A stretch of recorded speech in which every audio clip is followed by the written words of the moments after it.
Have you ever had the deep longing to travel and explore new cultures, places, and people, but you're not able to jet off just yet? Well, you're just in luck. I'm here to provide audio experiences that take you on imaginative journeys across the world, exploring all kinds of new places, both near and far. Welcome to Pieces of Travel. I'm your creator, Marisha, a travel and music aficionado, if you will. Each episode, we'll be traveling to a new destination through storytelling and tunes based on local music culture. My biggest wish is to make travel accessible for all and trigger curiosity, expand mindsets to consider new cultures, inspire travel, and learn something with me along the way. Buckle up and hang tight because we're ready for takeoff.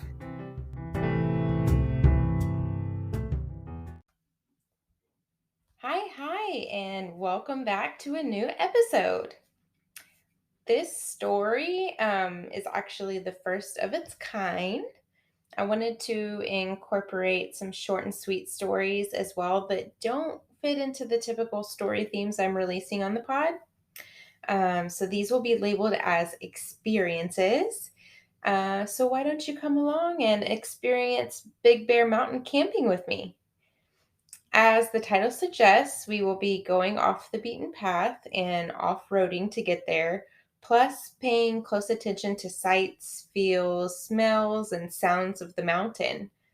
Since the group was going for a calmer, more zen weekend, we didn't really listen to music while at the campsite. So the playlist for this episode was curated and inspired by the drive up and artists that create music that really resonates and reminds me of camping and being one with nature. Also, I am happy to announce that my podcast, stories, only the stories, not the playlist, are now available on Apple, Google, and Stitcher. Playlists will still be only available on Spotify, where free users are able to listen to 30 seconds of the song, while premium members will hear the full length songs. If you enjoy this podcast, please do me a favor and both rate, subscribe to the show wherever you listen. To supplement the podcast, you can also follow our Instagram account at Pieces of Travel Podcast for behind the scenes content and some fun facts. I hope you enjoy.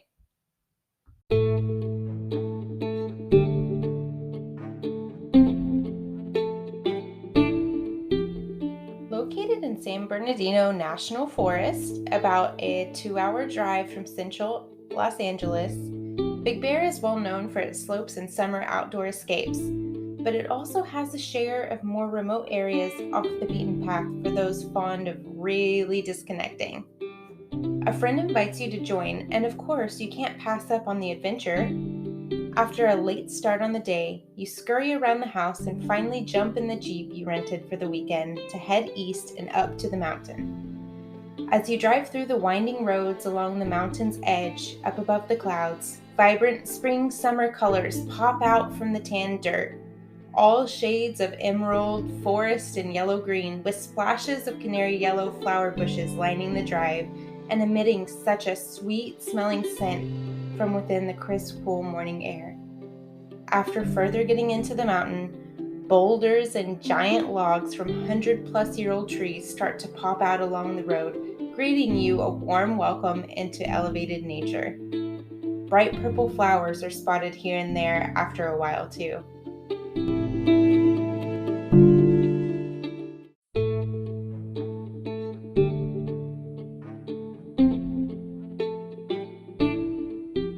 You pass by Big Bear Lake and see that people of all walks of life are here to enjoy the weekend as well. Fishermen, cyclists, families, campers, and boaters alike. Soon enough, after passing by the water down a ways, you find the road shifts from pavement to dirt, and suddenly you're jolted around the seat from one side to another, holding on for dear life as the bumps rise higher and higher with time.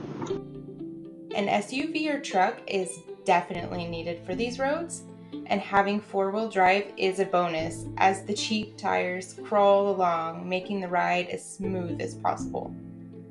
After your amateur driver hits enough bumps to feel like it's going to take out the suspension on the car, the dirt finally smooths out and you find yourself at the secluded campsite.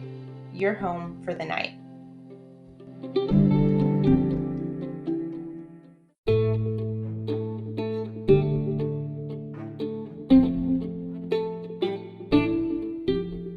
once you get the whereabouts, or should we say the tent pitching ground options left, an open roof outhouse guarded by horseflies and bees during the day with complimentary pungent smell, it's time to set up camp and mingle with the crew. As the day passes, yet still no chance of surviving the toilet, you wander out into the wild looking for a place to leave your mark, only to learn that propping up bare against a pine tree will result in temporary itching and pain as micro splinters pierce your skin.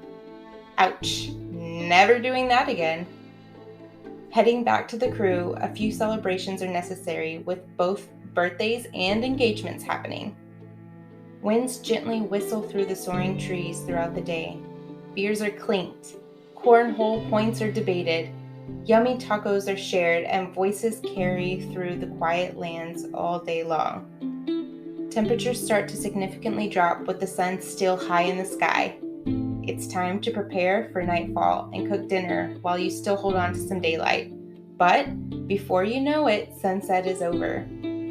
A gas fire is started since it's been too dry to allow a real campfire, and all 13 gather around to tease, gossip, and enjoy a delicious raspberry chocolate birthday cake and hang out a bit longer before calling it a day.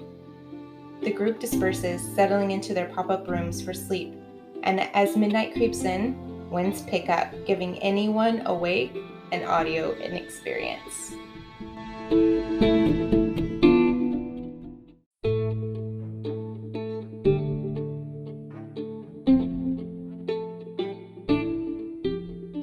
As an early morning riser, it's time to enjoy the peace of the early day before everyone rises and take a short walk to go explore the bike paths running parallel to the site.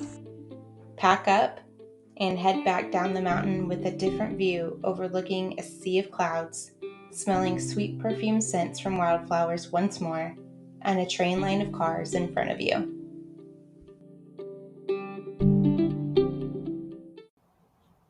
This podcast is a reflection of my personal journey and experiences that in no way should solely limit and define a location.